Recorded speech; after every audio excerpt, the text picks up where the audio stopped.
A paz do Senhor, aqui é a pastora Patrícia Garcia Ferrari Moura e o pastor José Arthur Mendes Moura. Estamos aqui com a Maria Araújo e a Fabiana na Google Meet. E hoje nós vamos dar continuidade ao estudo sobre perseverança. O último dia que nós estudamos foi 14 de março, dia 23, terça-feira da semana passada. E hoje estamos estudando de novo. Então, vamos estudar sobre perseverança. É o item 4 da página 18, para quem tem a apostila. Eu vou pedir que a Maria faça uma oração inicial. Amém. Senhor, meu Deus, meu Pai, obrigada, Senhor, por este momento, Senhor.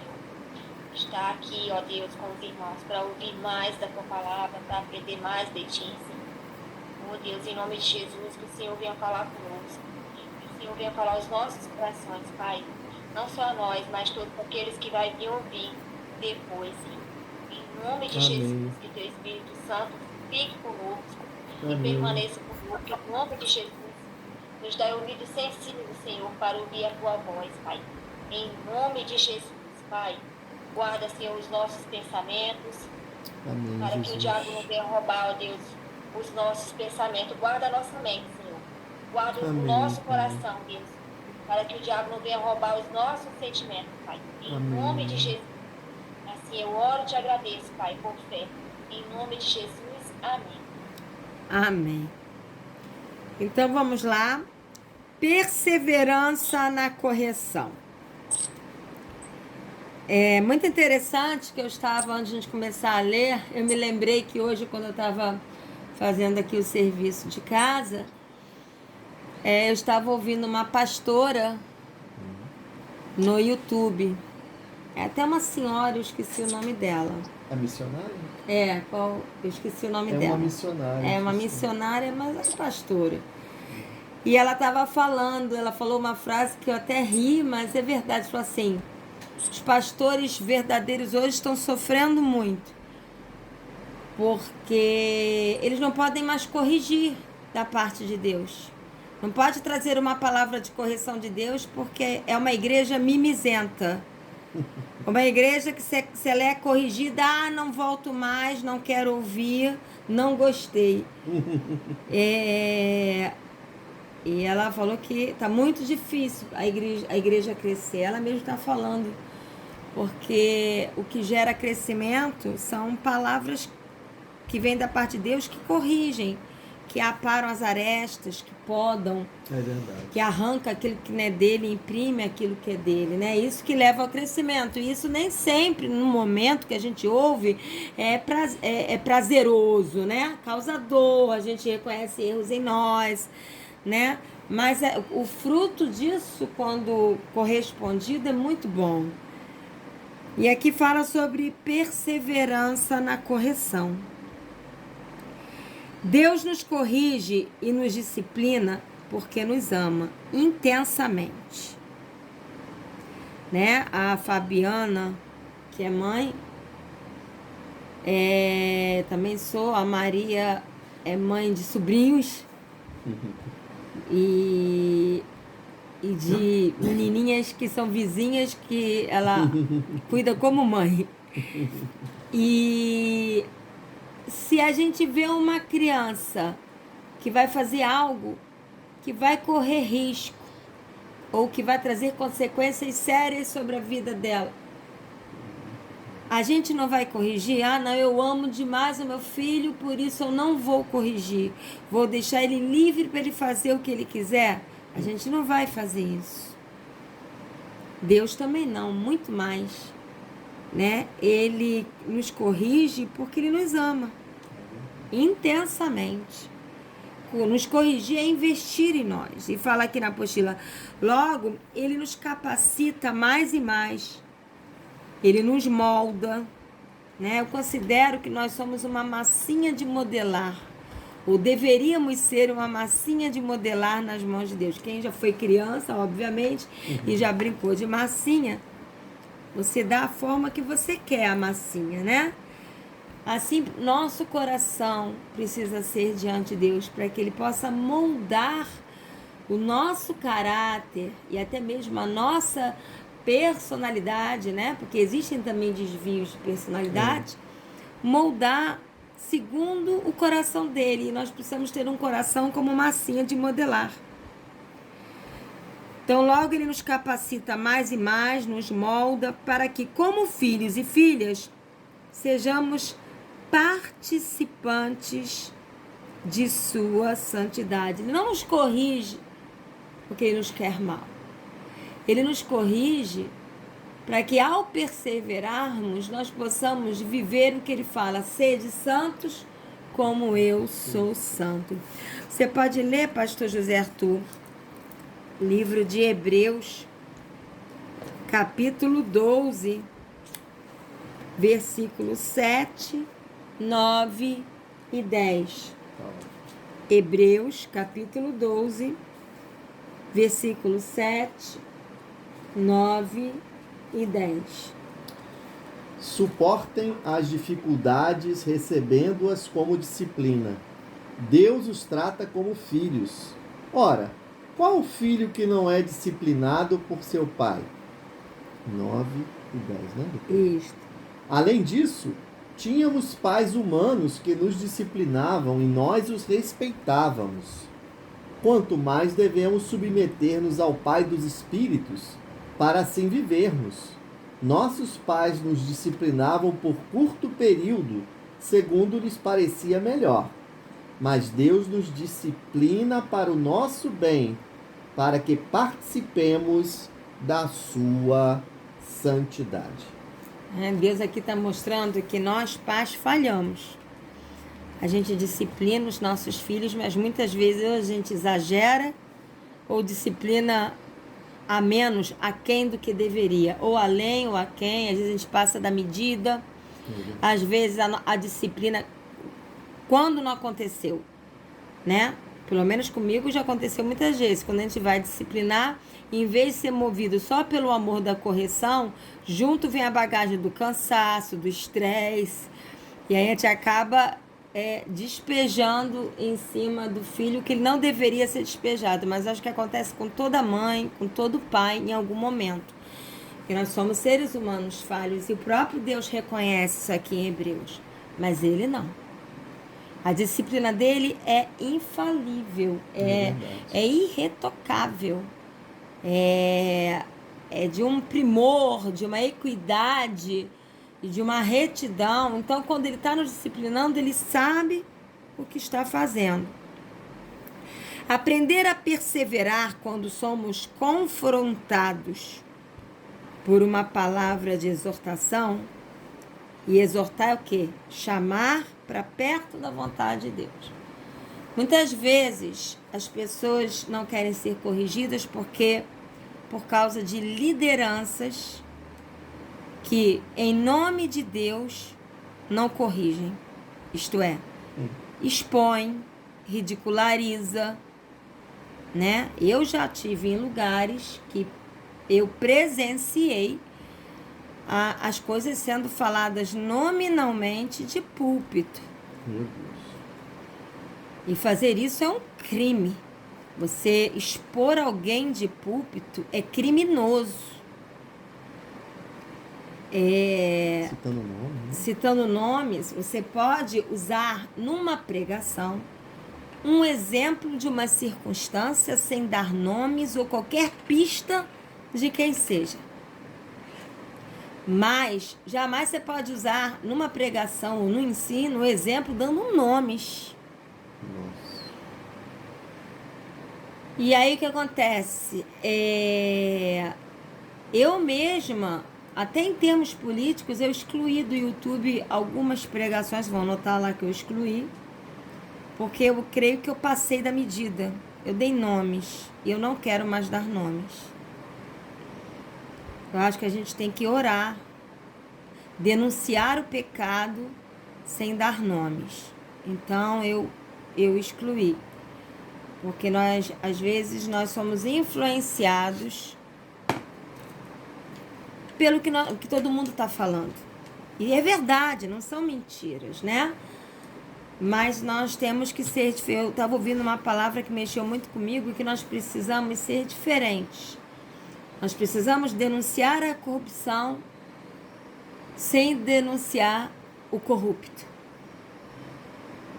Todo mundo já sabe. Então, a gente não... Da mesma forma, a gente tem que denunciar o adultério de púlpito na igreja sem dar exemplos nominais. A gente tem que denunciar a prostituição, a gente tem que denunciar que eu falo, mostrar na palavra que é errado, sem usar exemplos nominais que vão expor vidas. Então, a correção de Deus, quando é conosco pessoalmente, tete a tete, em casa, ou você sozinho orando, Deus fala com você. Mas, às vezes, Deus corrige através de uma pregação, através de um estudo, através de uma conversa. Só que, se o pregador não prega debaixo de mansidão e sabedoria, ao invés de corrigir, ao invés de trazer para perto da vontade de Deus, acaba empurrando mais para o abismo. Então, Deus, ele usa, sim, pregadores sérios, né? Para corrigir, por exemplo. Jesus mesmo falou: vocês são como sepulcro caiados, hipócritas. Vocês são como lobos no meio de ovelhas. Mas você vê ele citar nomes? Não. Todo mundo sabia quem eram os fariseus, que eram os sacerdotes. Ele não precisava. Então, ele denunciou o pecado sem expor ninguém. Né? Então, ele nem expôs a mulher adúltera. Queria apedrejar, ele falou: quem tiver pecado, que atire a primeira pedra. Ele sabia que aquela mulher estava em pecado.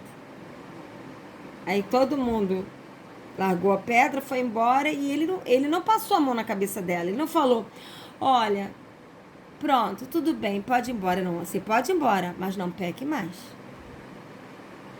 Então, tipo assim, eu não estou dizendo que as lideranças, os pastores, as pastoras, os mestres, evangelistas, os profetas, eles não têm que corrigir.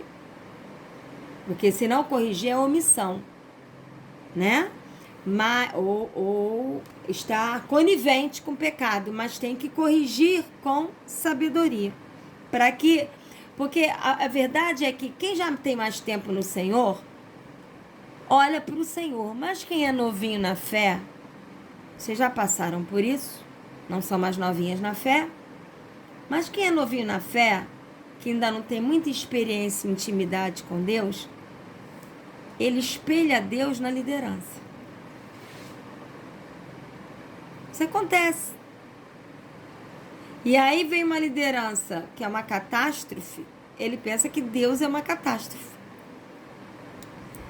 Então, é muito importante que nós, não precisa ser lideranças, né? Até que vocês, quando forem conversar com alguém, corrigir alguém, pedir a Deus sabedoria, que ao invés... Porque a pessoa que está pecando, ela não é vítima. Ela está pecando porque quer. Mas por trás daquele pecado, sempre tem uma ferida sangrando. E aí, se você corrigir a pessoa esculachando,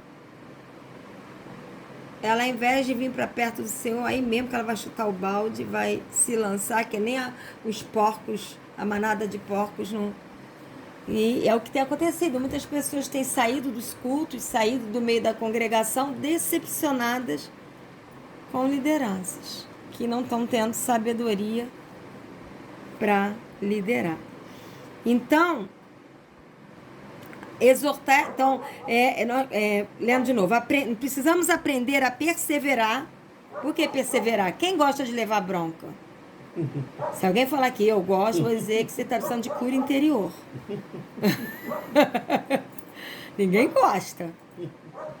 Né? O senhor tem me dado umas broncas ultimamente. Eu falei, valeu! Tô apanhando. Um dia nós estávamos ouvindo uma palavra, não foi, pastor? Foi. Que aí um virou pro outro, tá doendo? Tá. Tá apanhando? Tô. A gente apanhou do início ao fim. Falei, caraca, te apanhou muito, levou uma surra de Deus. Surra de cinto com fivela. Saímos arrasado, não foi? Arrasado. Mas ser corrigido envolve não desistir. Ah, o senhor me corrigiu, significa que eu não presto para nada porque eu erro, então eu vou desistir. Não é isso que o senhor quer. O senhor quer que a gente persevere no meio da correção. Entendendo que aquilo é para melhorar. Aquilo é para que eu seja mais parecida. É uma honra. Nossa, Deus está me corrigindo porque Ele quer que eu seja mais parecido com Ele. Deus está me corrigindo porque Ele está me chamando para o centro da vontade dEle. Que honra, que privilégio. Né? E todo confronto de correção tem que gerar arrependimento.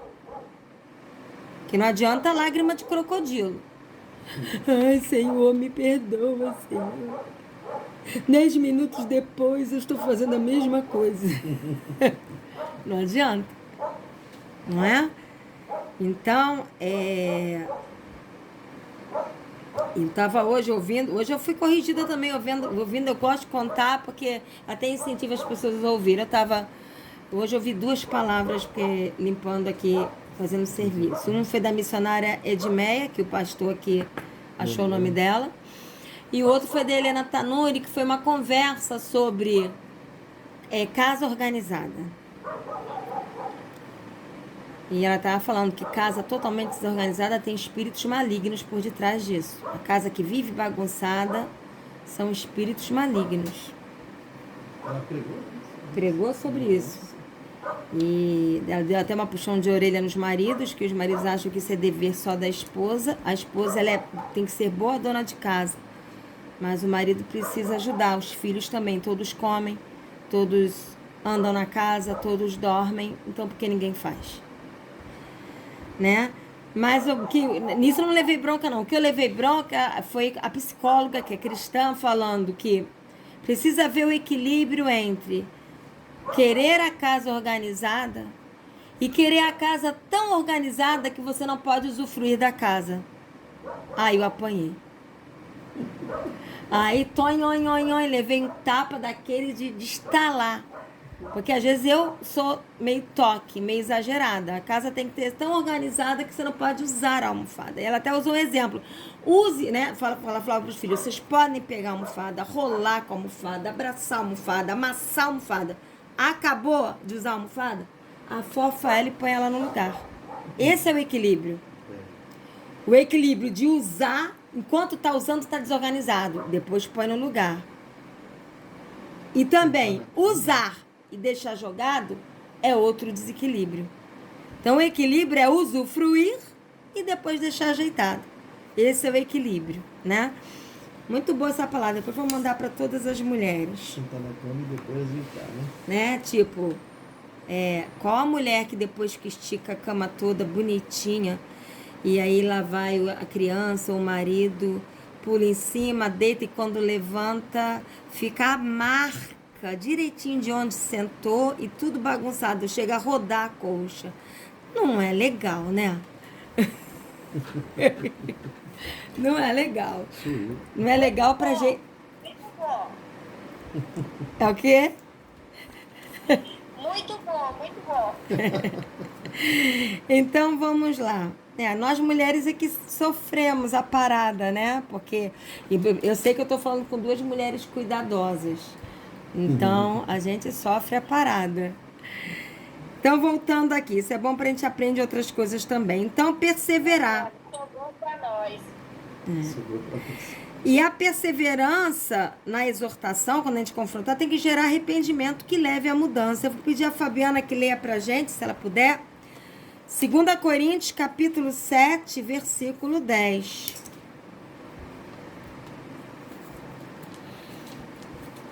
ser 1 hora de pregação, eu tô cronometrando aqui. Então vamos lá, 2 Coríntios 7:10.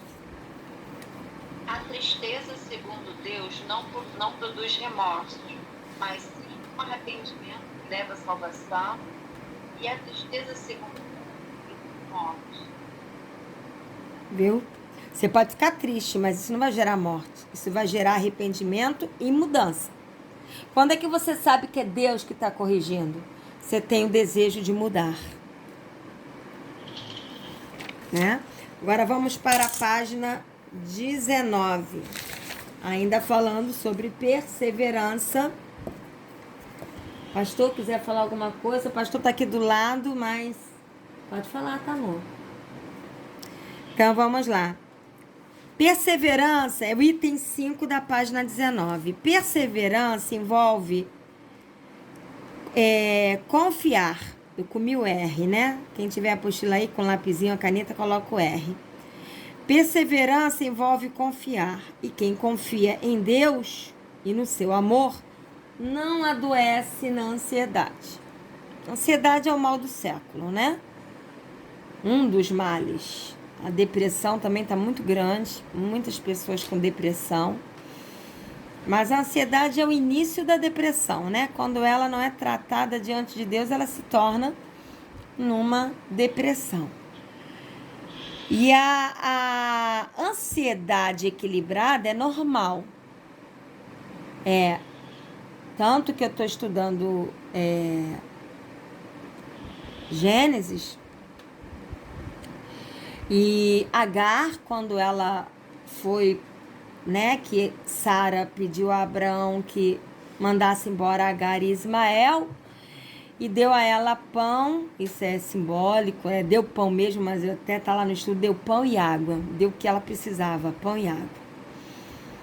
E a vasilha com água acabou, e o Ismael já estava crescidinho, e ela achou que o filho dela era morrer.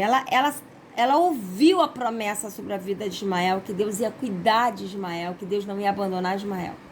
Mas ainda assim, ela deixou Ismael debaixo de uma árvore e foi para o canto, a distância dele, para chorar de desespero. E aí Deus não falou, você, hein? Eu prometi, você tá chorando, hein? Agora eu não vou cuidar de Ismael, não. Deus ouviu o choro de Ismael, encorajou Agar, abriu os olhos dela para que ela enxergasse a fonte. Ela enxergou a fonte, encheu a vasilha, levantou o menino, deu de beber para ele e Deus cuidou dos dois. Sabe por quê? Porque quando Deus viu Agar chorando, ele falou, ela é mãe. Aquilo não é uma ansiedade que não confia em mim, é uma ansiedade de mãe. Todas nós confiamos em Deus, mas se o filho diz que vai chegar às 10 da meia-noite e não chegou, não, eu não estou ansiosa porque eu confio em Deus, só arranquei todos os cabelos. Não é? É uma ansiedade humana. Mãe, pai por filho, preocupação com o marido. Por exemplo, o Antônio, se for para a roça, da hora do almoço ele não volta e não fala nada, anoitece ele não chega, não, eu confio em Deus, não estou nem um pouco ansiosa. Sei. Parte da hora eu já fico preocupada. Pois a gente chama de preocupação, mas é ansiedade. Só que uma ansiedade humana, normal, dentro do esperado. A ansiedade que adoece é a pessoa viver ansiosa por tudo. Não tá, é aquela ansiedade que se preocupa, que se desespera por aquilo que não está acontecendo. Tipo, ai, será que daqui a 2 dias vai cair uma tempestade e vai entrar água na minha casa? É aquela ansiedade que ela se preocupa para daqui a 1 mês. Vive ansiosa por tudo. Né? Tudo é motivo de ansiedade. Então é uma ansiedade doença mesmo. E a única maneira de curar essa ansiedade é a gente perseverar em aprender a confiar no Senhor.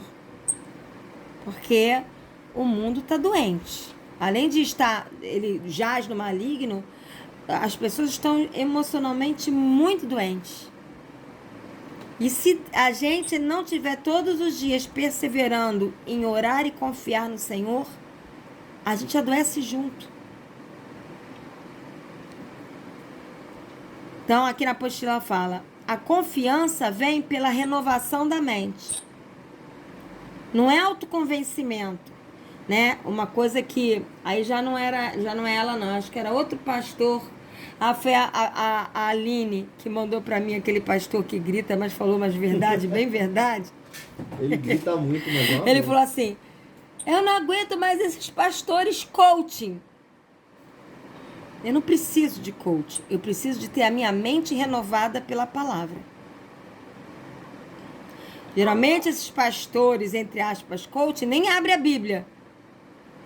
Quando abre, lê um versículo, pronto. Agora vamos fazer uma pregação psicológica.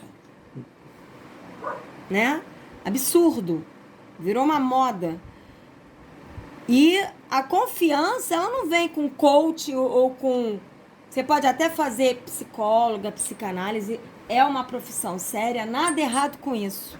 Psicologia, né? Psicologia ou psicanálise, nada errado. Porém, a confiança em Deus vem quando a gente renova a mente com a palavra de Deus que é lida diariamente. Não tem outro caminho. Quem não lê Bíblia todos os dias renovando a mente, vai adoecer, vai pro buraco.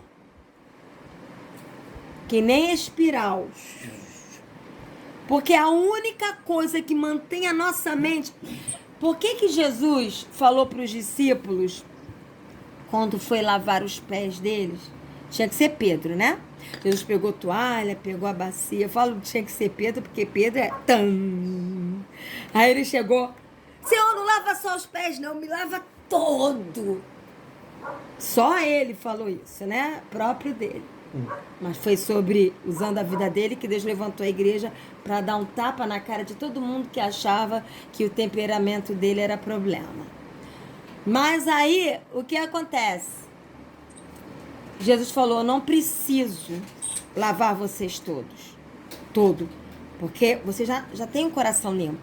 Eu preciso apenas lavar os pés. Porque naquela época, eles andavam em chão de terra. Um calor, sandália e pé de homem suando. Conclui que vai ficar um pé fedentino, cheio de terra. Chega a ficar terra lá nas unhas. E era um costume judaico ter uma bacia na entrada das casas com uma toalha para lavar os pés de quem chegava. Era inevitável sujar os pés na poeira da estrada. Assim como é inevitável os ataques na nossa mente. Estamos rodeados de informações na mídia, na televisão, na fila do açougue, no mercado. E nossa mente é bombardeada o dia inteiro. Sim, contar os falsos irmãos. Sem? Contar os falsos irmãos. São ímpios bombardeando, espíritos malignos bombardeando, e ainda tem os falsos cristãos bombardeando. Qual a única maneira de lavar a nossa mente? Renovando a palavra. A pessoa trabalha o dia inteiro, não lê a palavra ou antes do trabalho, nem depois. O que ela mais ouve no trabalho dela? Coisas de Deus ou coisas do mundo? Bombardeia a mente. Aí chega em casa, ao invés de tomar um banho e separar 1 hora para ler a Bíblia, vai ligar a televisão. Vai fazer... Se não consegue abrir a Bíblia porque tem que fazer a janta, a mulher que trabalha fora, né? Então põe pelo menos uma palavra para ouvir. Mas tem gente que vai lá e liga a televisão. Vai ver noticiário. A mente já tá pesada. Aí vai ouvir noticiário. Vai destruir a mente. Só tem notícia ruim. Porque o noticiário só gera medo, ansiedade. Em suma, se não lavar a mente todos os dias com a palavra de Deus, é que nem tomar banho. Você não toma banho todo dia? Assim espero, né? Por que você toma banho todo dia? Senão, por exemplo, eu dei faxina agora, 5h30 de faxina, e tomei um banho que era capaz, eu estava tão fedorenta que era capaz de quem vai ouvir no YouTube ou vocês sentirem o cheiro. As minhas unhas vocês viram, né? Não consegui ainda nem tirar totalmente. Então ela tava muito suja. Aqui, a dobrinha aqui do braço chegava a estar preta. Sabe aquelas crianças que brincam, que fica aquele pretinho? Como eu tava. Eu tomei banho, porque é necessidade. A gente sente necessidade de tomar banho. Né? E por que então não lavar a mente todo dia com a palavra? Então, é uma ordenança. Romanos 12, né? O pastor José Arthur vai ler Romanos 12, versículo 1 e 2. Ah, lembrou onde foi? Tá aqui anotado. Ah, também? Uau. Romanos 12, versículos 1 e 2. Portanto, irmãos, rogo-lhes pelas misericórdias de Deus que se ofereçam em sacrifício vivo, santo e agradável a Deus. Este é o culto racional de vocês. Não se amoldem ao padrão deste mundo, mas transformem-se pela renovação da sua mente, para que sejam capazes de experimentar e comprovar a boa, agradável e perfeita vontade de Deus. A única maneira de não nos moldarmos aos padrões deste mundo, às ansiedades deste mundo, às cobranças deste mundo, é renovando a mente com a palavra. Não tem outra maneira. E para isso você precisa ter perseverança. Porque no início tudo é festa. É que nem dieta. Eu vou fazer dieta. Uma semana. Na segunda semana. Na terceira já foi pro espaço. Vou fazer ginástica. Primeira semana, maior gás. Segundo, meio gás. Terceira semana não tem mais gás nenhum. Geralmente as pessoas agem assim. Geralmente. É a mesma coisa a leitura bíblica. Não, eu vou ter disciplina. Todo dia eu vou ler. Aí começa lendo. Na outra semana, lê um dia, outro não. Aí acontece uma coisa, acontece outra. O inimigo, e por trás desses acontecimentos sempre tem um inimigo. Porque o que ele mais quer é nos impedir de ler a Bíblia. Então, a única é perseverança de confiar em Deus. E a única maneira, renovando a mente com a palavra de Deus. Então, fala de ter a mente de Cristo. Pensar como Cristo. Lançando fora as preocupações excessivas que adoecem e o medo, então, é lançado fora. Né? Quando a gente lê a Bíblia, a gente vai experimentar o amor de Deus. Muita gente acha que experimentar o amor de Deus está nos milagres. Só que não. Muita gente acha que experimentar o amor de Deus está na prosperidade. Só que não. E eu falo isso de camarote. O amor que a gente experimenta quando a gente está lendo a Bíblia e aquilo salta aos olhos, a gente ouve quase que audivelmente a voz de Deus no nosso interior e a gente não consegue parar e Deus falando. Essa experiência é infinitamente mais amorosa do que um milagre de cura ou de prosperidade. Né? É o que eu estava, um dia desse, não sei se foi ontem, eu estava falando que quando desceram aquele paralítico pelo telhado, todo mundo está esperando que Jesus logo curasse ele. E aí Jesus chega, teus pecados estão perdoados.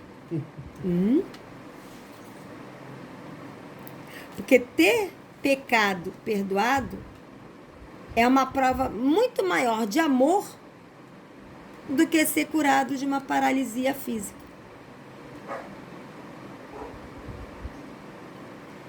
Depois ele até curou. Mas é a falta de entendimento que o Senhor não nos chamou para sermos fisicamente curados, prósperos, estarmos muito bem nessa vida. O Senhor nos chamou para ter um relacionamento de amor com Ele, com dívida ou sem dívida, com doença ou sem doença. O dia que os cristãos entenderem isso, eles vão experimentar de Deus como nunca. Porque não vão buscar as bênçãos, vão buscar o Senhor. O Senhor da bênção. Né? O Senhor dá a bênção, Ele abençoa sim. Mas Ele até abençoa por misericórdia. Mas quantas pessoas, né? Dos 10 leprosos, só um voltou para agradecer. Por quê? Porque curar lepra não gera vida interior em ninguém. Só um foi grato. Por quê? Só um realmente foi salvo. A lepra interior foi curada. Tem muita gente só querendo ser curada da lepra e o coração continua leproso. Não pode. Então, nós precisamos aprender em Deus que com perseverança lançar fora as preocupações excessivas. Não porque a gente vai magoar Deus, é porque vai nos adoecer. O medo excessivo adoece. Você pode ler pra gente, Fabiana, 1 João 4,18 e depois Hebreus 4,3, quem vai ler é a Maria. 1 João 4,18.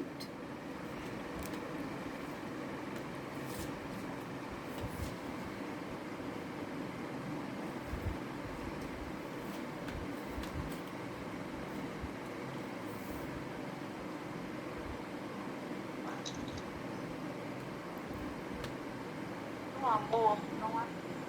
Ao contrário, o perfeito amor exclui medo, porque o medo põe castigo. Aquele que tem medo não está aperfeiçoado no amor. Esse perfeito amor é um amor maduro.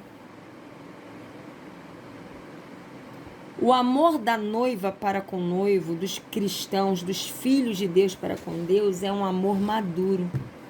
Não é perfeito. Porque eu não estou na perfeição, vocês estão? Não. Então, o amor de Deus é perfeito. Mas quando nós temos um amor para com Deus e Ele conosco maduro, onde esse amor não depende de circunstâncias, mas depende de olhar nos olhos do Senhor e ter a certeza que Ele te ama a despeito das lutas, isso lança fora o medo. Eu tenho uma amiga íntima que fala que fica, às vezes, não dou, é aquilo que eu falei, eu dou exemplos, mas não dou nome. Essa pessoa, ela que fala pessoa, né? Tem medo de não ter dinheiro para pagar as contas. Quando o dinheiro entra menos dinheiro, fica numa preocupação fora do comum, desesperadora. E essa pessoa comenta comigo, eu não sei como é que você consegue tá com R$1 na conta e tá falando do amor de Deus e pregando a palavra. Agora são 4, né? E entrou mais 3, que bom. Tenho vergonha que isso vá pro YouTube. Porque eu não faço parte da classe de pastores que arrotam a arrogância. Eu tenho o pé no chão. Isso é... Ter ou não dinheiro não te qualifica como cristão ou não, concordam? Então, é esse amor, quando a gente... Como é que eu posso achar que o Deus que me alimenta todo dia da palavra...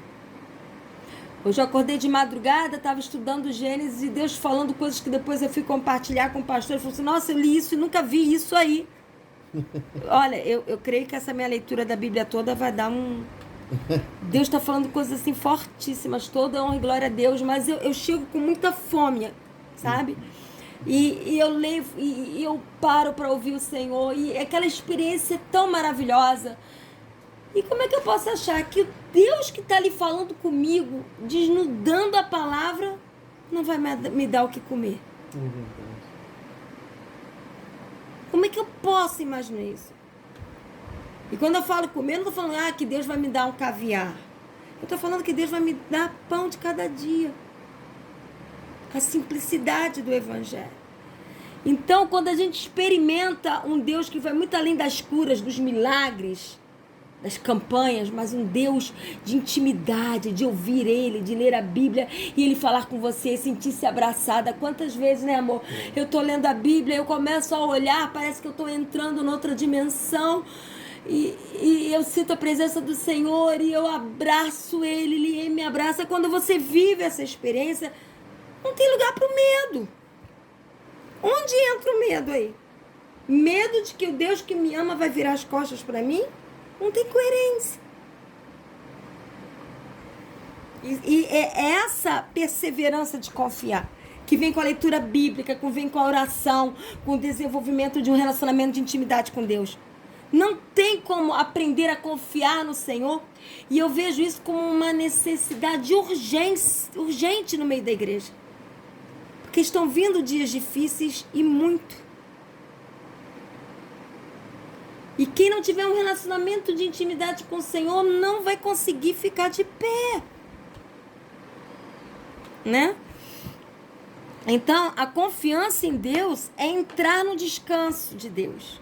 Lê pra gente, Maria, Hebreus 4:3.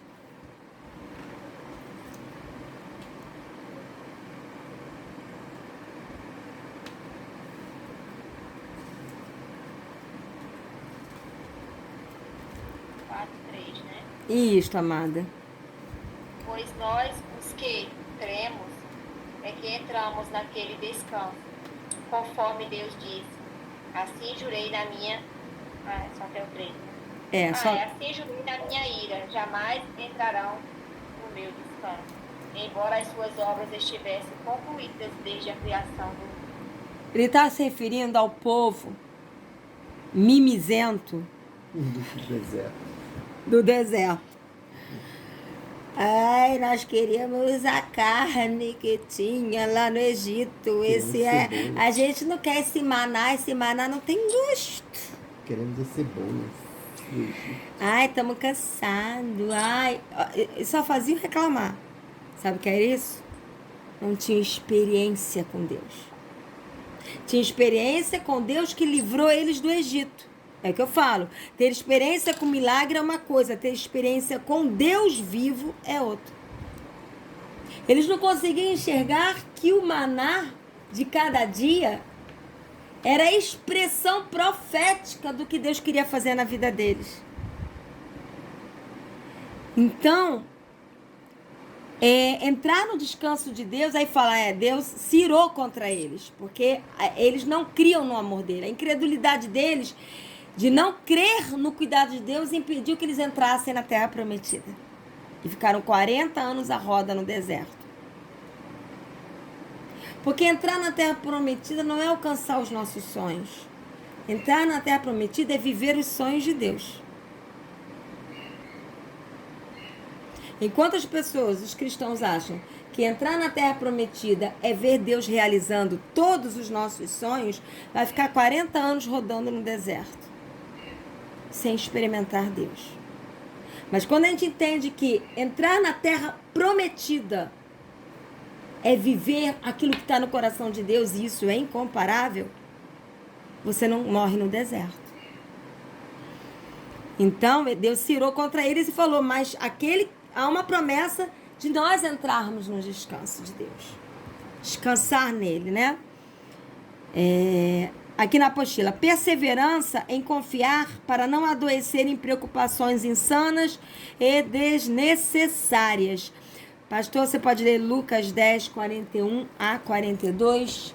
Estamos estudando há 43 minutos e 9 segundos. Estou com um cronômetro aqui.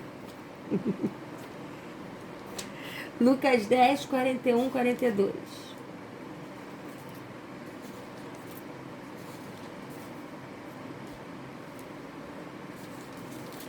Amém.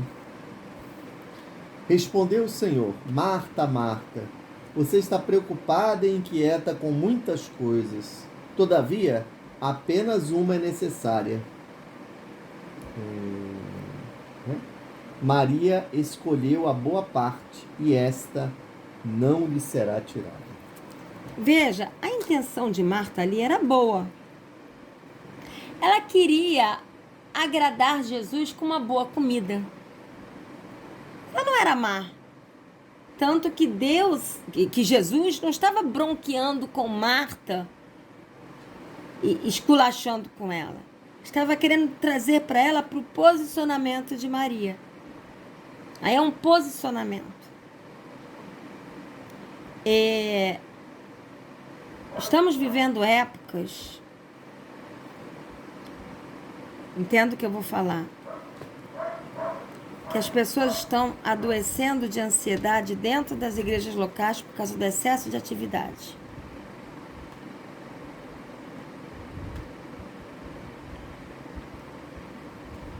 tem que manter os cristãos ocupados. Segunda-feira tem isso, terça tem aquilo, quarta tem isso, quinta tem aquilo, sexta aquilo, sábado, domingo tem aquilo, domingo de manhã, é à tarde, à noite. E as pessoas estão ficando ansiosas dentro do sistema religioso. Quando, na realidade, não é errado ter atividades que abençoem. Errado é essa atividade se tornar num ativismo. E é o que tem acontecido. O ativismo adoece. Então, Marta estava no ativismo. É pecado? Não, só que adoece. E tanto adoece que a alma dela, as emoções dela ficaram com raiva de Maria. Poxa, eu tô aqui trabalhando sozinha e Maria ali, sentada ouvindo Jesus. Quando na realidade ela, ali deve estar muito bom, eu vou largar tudo aqui e vou sentar ali também. O que é ativismo? Ativismo é produto de uma atividade para agradar ou liderança ou fazer a engrenagem religiosa funcionar. E atividade para o Senhor é movida pelo próprio Deus. E quando é movida pelo próprio Deus, você está aos pés dele de uma forma prática e isso não gera ansiedade. É verdade. A igreja precisa voltar a ser mais Maria e menos Marta. Não tem como você fazer a obra de Deus se antes está cheio dele. E ninguém se enche com atividades. Se enche sentando-se aos pés. Muito bom.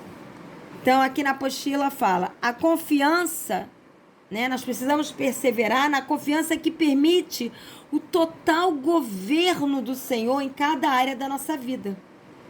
O excesso de preocupação nos embriaga e nos tira do foco de Deus. Não sei se a Fabiana pode ler Lucas 21, 34. Não sei se ela está ocupada. Posso. Lucas, capítulo... Lucas 21, 34. Tenham cuidado para não sobrecarregar o coração de vocês de libertinagem, bebedeira e ansiedades da vida, que aquele dia venha sobre vocês inesperadamente. Então, colocou a ansiedade, o excesso de preocupação com as coisas da vida, num grau de libertinagem. Qual foi o outro? Bebedeira e ansiedade. Você veja, a ansiedade excessiva, a preocupação excessiva em ter coisas, em fazer coisas, foi colocada no mesmo patamar que bebedeira e libertinagem. Olha a seriedade disso. Aqui nessa tradução fala glutonaria também.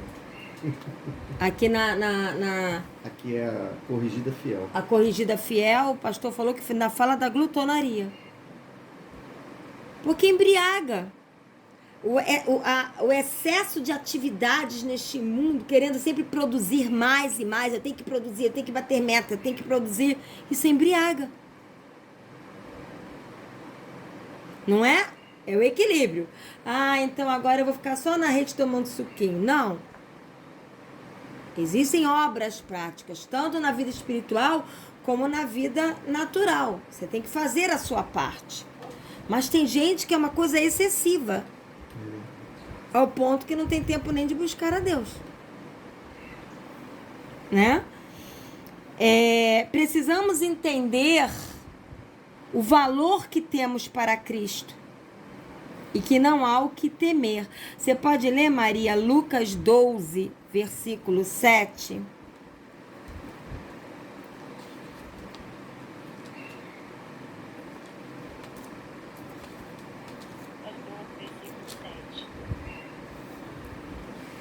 Até os cabelos da cabeça de vocês estão todos contados. Não tenham medo. Vocês valem mais do que muitos pardais. Né? Dentro daquele que não andeis ansiosos, né? Sobre a ansiedade. Se os pardais têm um ninho, os cabelos estão contados. Eu, como meu cabelo está caindo de montão, o senhor está tendo que fazer muita matemática. Porque os cabelos que caem também contam, está dando trabalho. Mas o senhor conhece o número de cabelos do nosso cabelo? Né, os fios, né? O número de fios de cabelo do nosso cabelo. E o senhor cuida dos pardais, não vai cuidar da gente? Lógico que vai, é lógico que nós precisamos fazer nossa parte. Qual é o equilíbrio? O equilíbrio é aquele que não trabalha, não coma. Você tem que trabalhar, diga, né, ao trabalhador do seu salário. Mesmo que você não receba um salário justo, que não só no Brasil, mas no mundo todo os salários são extremamente injustos, mas ainda assim você precisa trabalhar. Mas com parcimônia, com equilíbrio. Né? Tudo, eu vejo o cristianismo como um equilíbrio. Né? Você pode ver um filme, mas ver filme não pode tomar... Se você ainda não leu a Bíblia, você não pode ver um filme. É verdade. Como é que você vai ver um filme se você ainda não leu a Bíblia? O tempo que você vai ver o filme, então, gaste lendo a Bíblia. Você pode passear, mas como você vai passear se você não separar tempo para ler a Bíblia? Você pode conversar, bater papo, mas você já leu a Bíblia? Assim como trabalhar. Você tem que trabalhar, mas não negocie o seu tempo de ler a Bíblia. Cada um tem o seu tempo, mas tem que ler. Né? Temos mais 9 minutinhos. Na verdade, como a gente começou um pouquinho mais tarde, Fabiana, se você precisar sair, são 4h29. Pelo cronômetro aqui, eu vou completar 1 hora. E temos 9 minutinhos, tá? Se você tiver que sair, filha, não tem problema, tá bom, querida? Tá no finalzinho, porque o item 8 e 9, eu vou deixar, na verdade é 7 aí, mas é 9. Eu vou deixar para aula que vem. Então, vamos lá. Hã? É 4h40. Tá ok, amada. Então, dá para terminar esse último parágrafo antes do item 8 na apostila. Fala assim: quando não perseveramos em confiar em Deus, estamos dando lugar à soberba de achar que podemos fazer da nossa maneira e que Deus perdeu o controle. Pastor, a gente nunca pensa isso. Mentira. Porque quando eu digo eu também, ficamos ansiosos e querendo fazer do nosso jeito e da nossa maneira, de uma forma indireta, está dizendo: Deus, o Senhor não sabe fazer, o Senhor perdeu o controle, deixa que eu faço. Você pode ler, pastor? Mateus, capítulo 6, versículo 27. Amém. Quem de vocês, por mais que se preocupe, pode acrescentar 1 hora que seja a sua vida? Pode? Não pode. A gente não sabe o dia que a gente vai morrer. A gente não sabe se vai um dia adoecer. A gente não sabe nada. Nossa vida está nas mãos do Senhor. Ele tem o controle. Então, no Brasil tem um ditado, né? O jeitinho brasileiro. E o cristão tem, às vezes, tem aquela sutileza de falar: Deus, posso dar o meu jeitinho? Só que não. Não pode não, tem que ser o jeito de Deus. Né? Fabiana, você pode ler Provérbios 12, 25?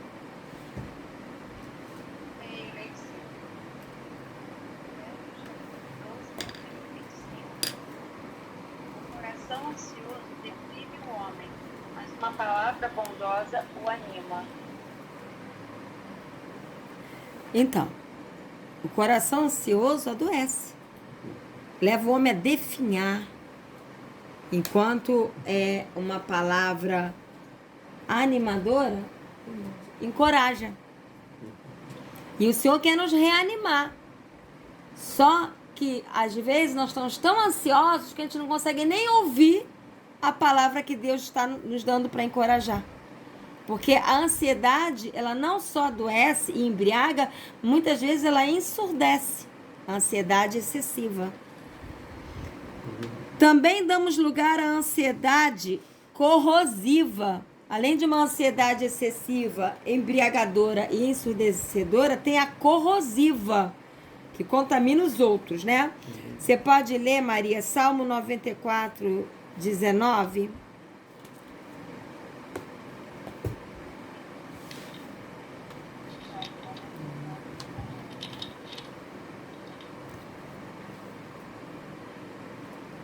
Quando a ansiedade já me dominava no íntimo, o teu consolo trouxe alívio à minha alma. O salmista estava sendo dominado, na verdade estava se corroendo, ele estava sendo destruído pela ansiedade. E só o consolo de Deus trouxe alívio e tirou ele dessa situação. Quando a gente vê que a ansiedade está nos dominando, corre para os braços do Senhor. É verdade. Não adianta correr para a liderança, você pode até conversar com a liderança, e deve, lideranças de verdade, né? Na multidão dos conselhos está a sabedoria de Deus, porém, não pode negociar ou se lançar nos braços do Senhor e experimentar o consolo dele. E para terminar, pastor José Arthur, 1 Pedro 5, 7.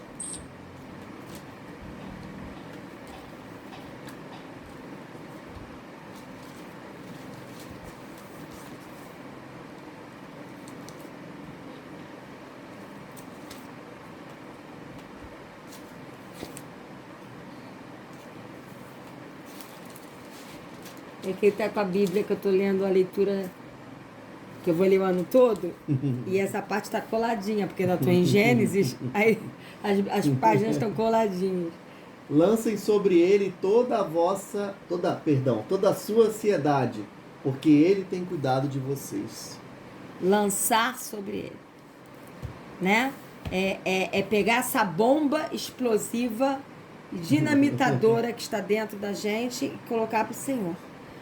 Porque senão nós vamos ser dinamitados de dentro para fora. Amém? Muito bom.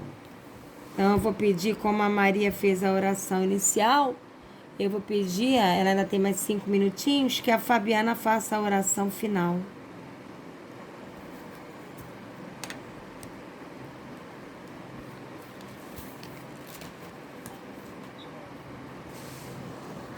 Jesus, agradecemos, Paizinho, por esse momento maravilhoso. Está no meio, Senhor, das vidas do pastor, certo? Da pastora Patrícia, está nos ensinando, Senhor, a nos alimentar com a tua palavra todos os dias. Paizinho, estamos buscando aqui aprender um pouco mais, para assim buscar, sim, Senhor, o caráter do nosso irmão Jesus todos os dias, Senhor. Amém. Buscar para ser cada vez mais parecidos com Ele. Então, retira de nós, Senhor, tudo aquilo que nos impede, que nos bloqueia, que nos paralisa, que nos afasta de Ti. Que a Sua mão poderosa esteja sobre nós, nos guiando, Sim, Jesus. nos dando entendimento, conhecimento e sabedoria da Tua palavra, Paizinho. Pai, consagramos mais esse momento a Ti. Eu abençoe também minha irmã Maria, Amém. que não está, Elizabeth, Maia, pessoas que propuseram, Senhor, a estar aprendendo mais de Ti. Amém. Muito obrigada, Pai. Em nome de Jesus, amém. Amém. Amém. Que bênção. Amém? Para vocês que estão aí no YouTube, Deus abençoe vocês, né? Que vocês vão receber o vídeo aí no YouTube. E semana que vem, se Deus quiser, vamos acabar finalzinho de perseverança e entrar no outro item sobre caráter de Cristo em nós, que é a sabedoria de Deus. Amém? Deus abençoe a todos. Fiquem na paz. E amanhã, para quem puder, às 3 horas tem Apocalipse. Tá bom? Estudo, né? É o estudo de Beijo, Apocalipse. fica com Deus. Um abraço. Rapaz. Fiquem na paz. Tchau. Deus abençoe vocês no YouTube. Fiquem na paz. Amém.